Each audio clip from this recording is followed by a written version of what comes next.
Kishoreganj press ক্লাবের উদ্যোগে পত্রিকার হকারদের মাঝে ঈদ উপহার সামগ্রী বিতরণ ও ইফতারের আয়োজন।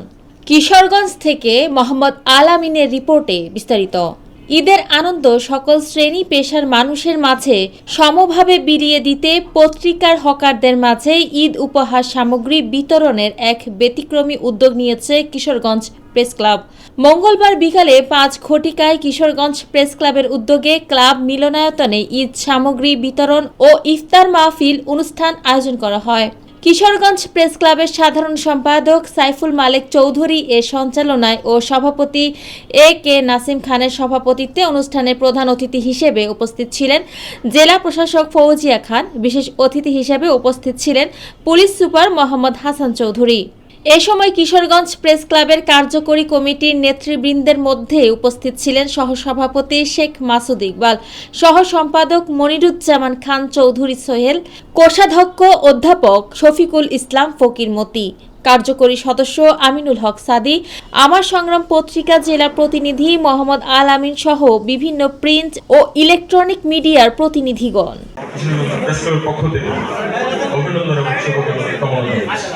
আমাদের মাঝে উপস্থিত আছেন কিশোরগঞ্জের মাননীয় পুলিশ সুপার এবং সম্মানিত অতিথিবৃন্দ, সম্মানিত সাংবাদিকবৃন্দ, আসসালামু আলাইকুম।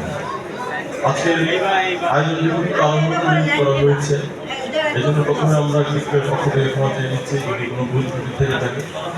তবে আজকে যিনি আমাদের মাঝে উপস্থিত হয়ে আমাদেরকে কৃতজ্ঞতার পাশে আবদ্ধ করেছেন মাননীয় জেলা প্রশাসক জনাব ফৌজিয়া খান, হয়তো আমাদের ছেড়ে চলে যাবেন। কিশোরগঞ্জের মানুষ এই অল্প সময় আপনি যেভাবে আমাদেরকে আপন করে নিয়েছিলেন, মানুষকে যেভাবে কাছে নিয়েছিলেন, মানুষের সমস্যা এবং সম্ভাবনার কথা শুনেছেন এবং তাৎক্ষণিক সমাধান দিয়েছেন, সম্ভাবনাগুলোকে আরও এগিয়ে নিয়ে যাওয়ার চেষ্টা করেছেন। এই জন্য আপনাকে প্রজন্ম থেকে প্রজন্ম মনে রাখবো। আমরা একটা দৃঢ় বিশ্বাস করি আপনি যেখানেই থাকুন না কেন খুব ভালো থাকবেন। আপনার ভবিষ্যৎ উত্তরোত্তর সমৃদ্ধি কামনা করছি, আরও করে যাবেন, আরও মানুষের জন্য এবং মানবতার জন্য কাজ করার সুযোগ পাবেন এবং যেখানেই যান না কেন আমাদেরকে মনে রাখবেন, সেটাও আমাদের দাবি।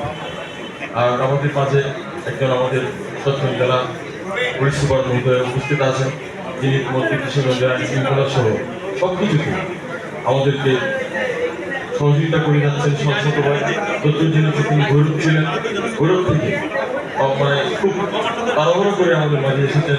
এই জন্য তার প্রতি কৃতজ্ঞতা জানাচ্ছি। আজকে অন্যান্য অতিথিবৃন্দ আমাদের মাঝে উপস্থিত হয়েছে, প্রেসক্লাবের পক্ষ থেকে আপনাদের সকলকে অভিনন্দন, শুভেচ্ছা জানিয়ে এবং প্রিয় সাংবাদিক বৃন্দ, আপনারা যারা এসে এই অনুষ্ঠানকে সার্থক করার জন্য আমাদের মাঝে এসেছেন, আপনাদেরকে অভিনন্দন জানিয়ে আমার বক্তব্য শেষ করতে পারছেন। আসলে এই উদ্যোগটি ওনারা নিয়েছেন, এজন্য আমি ওনাদেরকে আন্তরিকভাবে ধন্যবাদ জানাই। আমি যদি একটু আগে জানতাম তাহলে আমরা আরেকটু কন্ট্রিবিউট করতে পারতাম, কিন্তু দিনটা চলে যায়নি, সময় আছে, আমরা করবো। কিন্তু আমি প্রেস ক্লাবের সভাপতি যেহেতু আসি, সবসময় আমাদের একটা কোয়ালিফিকেশন থাকে, তো আমরা আরেকটু করতে চাইবো আপনাকে নিয়ে এবং পুলিশ সুপার মহোদয়কে অনুরোধ করবো যে আমাদের সাথে যেন উনিও থাকেন শরীক হন, যে আমরা এই যে ঈদের যাতে সবাই মিলে একসাথে উদযাপন করতে পারি। যারা আমাদের দরিদ্র ভাই বোনেরা আছেন তাদেরকে সাথে নিয়ে যেন আমরা আমাদের জায়গা থেকে তাদেরকে সহযোগিতা করতে পারি। আসলে আজকে 25শে মার্চ গণহত্যা দিবস, মনটা আসলে ভালো নেই। 1971 সালে এই রাতে পাক হানাদার বাহিনীর যে নির্মমতা, বর্বরতা, আমার জন্ম হয়নি কিন্তু আমরা যেটা শুনি সেই সকল রাতে, এই 25শে মার্চের রাতে অপারেশন সার্চ লাইটের মাধ্যমে পাক হানাদাররা আমাদের যে অগণিত নাগরিককে, ঘুমন্ত নাগরিককে নৃশংসভাবে হত্যা করেছিল, তাদের আত্মার মাগফিরাত কামনা করছি।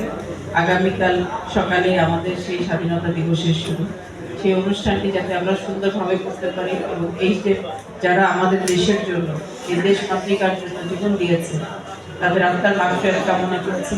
একই সাথে জুলাই আগস্টে যারা শহীদ হয়েছে তাদের আত্মার মাগফিরাত কামনা করছি। একই সাথে যারা আহত হয়ে বিভিন্ন তাদের মৃত্যু আরম্ভ কামনা করছি।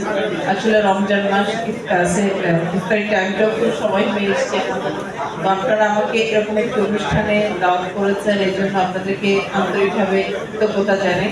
আগামীকাল 26শে মার্চ স্বাধীনতা দিবস আমাদের, তো এই অনুষ্ঠানে আপনাদের সবাইকে আমি জেলা প্রশাসনের পক্ষ থেকে আন্তরিকভাবে আমন্ত্রণ জানাচ্ছি। আপনারা সবাই আমাদের অনুষ্ঠানগুলোতে দিনব্যাপী, শুধু যে আমার সদরে না, সকল উপজেলায় যে অনুষ্ঠানগুলো হবে সরকারিত, সেই অনুষ্ঠানগুলোতে আপনারা অংশগ্রহণ করবেন এবং আপনাদের সানুগ্রহ উপস্থিতি আমি কামনা করছি।